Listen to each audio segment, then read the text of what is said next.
Hey there guys, Right just revealed Gwen's abilities, so we're going to quickly go over them and see how she looks so far and see if she really is OP or not. So we go right here to her passive, 1000 cuts. Gwen's basic attacks deal bonus on hit magic damage based on a percentage of her enemies missing maximum health. Or maximum, not missing. Basic attacks against champions will heal her for some of the damage dealt. Okay, so it's like Viego's passive, like a Blade of Ruin King effect. Makes sense? Q, snip snip. Gwen rapidly snips her scissors between 2 and 6 times, dealing magic damage and a cone at a minimum. Gwen will snip twice.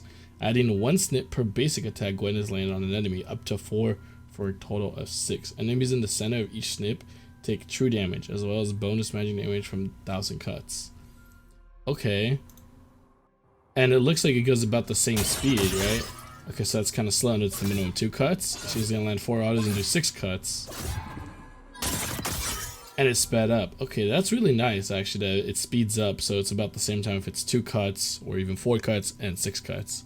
So that way it doesn't disrupt the flow of movement, because she's really, it looks like she's gonna be really auto based. And each snip applies the 1000 cut magic damage, and in the center it does true damage, so you can just walk out of the way and not get nuked from it. Ooh, Hallowed Mist, yeah, this is the one. Gwen spins up the Hallowed Mist to surround her for 5 seconds, gaining some armor and magic resist when in it. Enemies outside the mist cannot target Gwen or hit her with any abilities. The mist will move to follow Gwen the first time she tries to leave it, but will dissipate the next time, which is English is hard.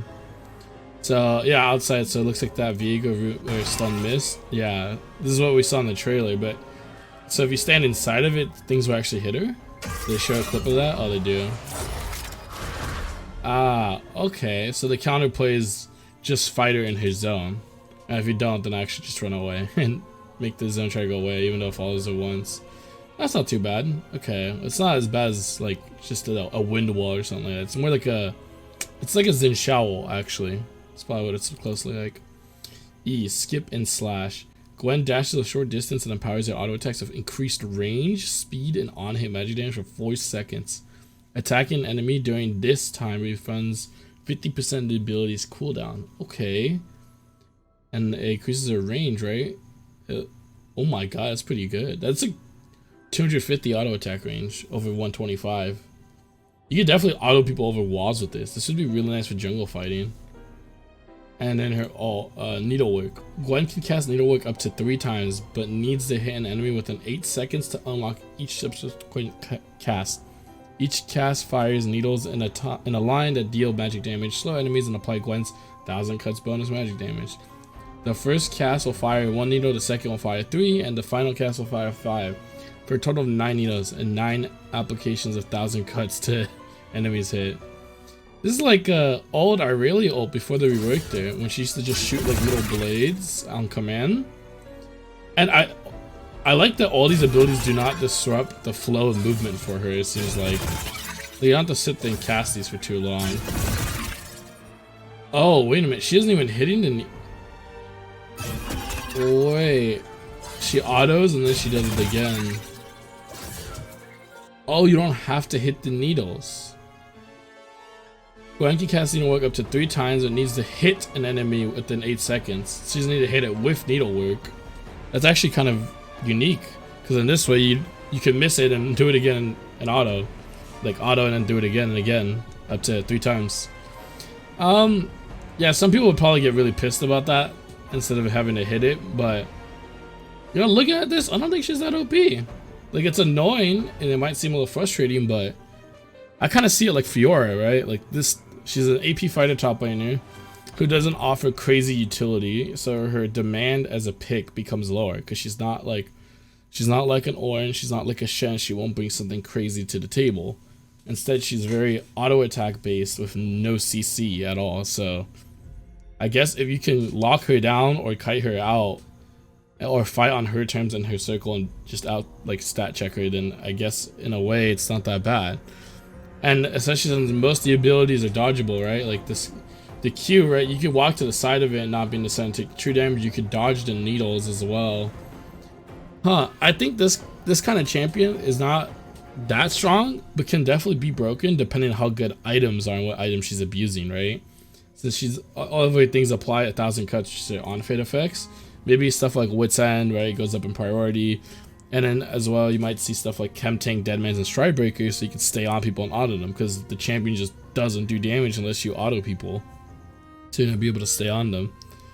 And nothing here slows either, except for I think the needle's slow, right? Yeah, slow, but that's it. Like Q doesn't slow. The W just makes you fight on your terms. The only way you can close the gap and stay on people is with your E, because your E empowers your range, your autos, and gives you a little bit of speed as well. So as long as you keep hitting during this E, you can re-get it again. But if you didn't get a hit a lot during the E, then that's it. You don't have another gap closer. So I think this champion is only as good as the items you abuse on her. So it's definitely like a, not want to say like a snowball champion, but it's definitely one that has a lot of counterplay and isn't as strong as maybe it seemed in the gameplay preview. The only thing that's really frustrating and annoying is for sure the W, because then this makes her a really nice AP fighter. Because essentially ADCs have to walk up close to fight her, and nobody wants to do that. So in a team fight, she has, what is it, 5 seconds? Yeah, she has 5 seconds of essentially immunity to ADCs in a team fight. I think she'll be a pretty good pick, but I don't think she'll be OP or that strong unless an item's really making her tip over the edge and stuff. I actually welcome this, and I think this kind of a champion will be much harder to play in the lower elas as well, because the fact she's all auto based and people just aren't that good at auto weaving or stutter stepping as much. So I definitely think this champion will take a little bit more skill, and like definitely is just as good as the person playing and the enemy playing against it. I like this. I thought this champion was gonna be a little bit more broken per se, but I think this is fine. I think this is kind of a welcomed addition, and it's also not, it doesn't seem too hard to really grasp and learn. Like I kind of understand almost all of it now just looking at it here, and now it's just about like what items are going to be really good on her. And like I said, I imagine like tanky wise, you'd maybe want Chem Tank if you feel like going to tank mythic, stuff like Deadman's, Force of Nature, right, Wit's End, stuff that helps you gap close while still being a little tanky. And then on the offensive side, you probably have things like Stridebreaker for Mythic as well, gap closing, good damage and speed. You have things like Sterax as well to be like the AP fighter tank. Or I guess not Sterax. I forget that's AP. Man, I guess I'd have to see the scalings, but stuff like that would definitely be up her alley. Maybe even Riftmaker, right? Because she'll definitely last long enough to proc it. So she has 5 seconds of immunity. Yeah, but definitely the tanky options for sure I could already see. Like Wit's End I'd probably try. I might go up PB and try maybe upload a gameplay about it, but probably not. I don't really do that. I might. But I think it's pretty welcome, and it's not that bad. I like it. Overall, I think it's pretty good.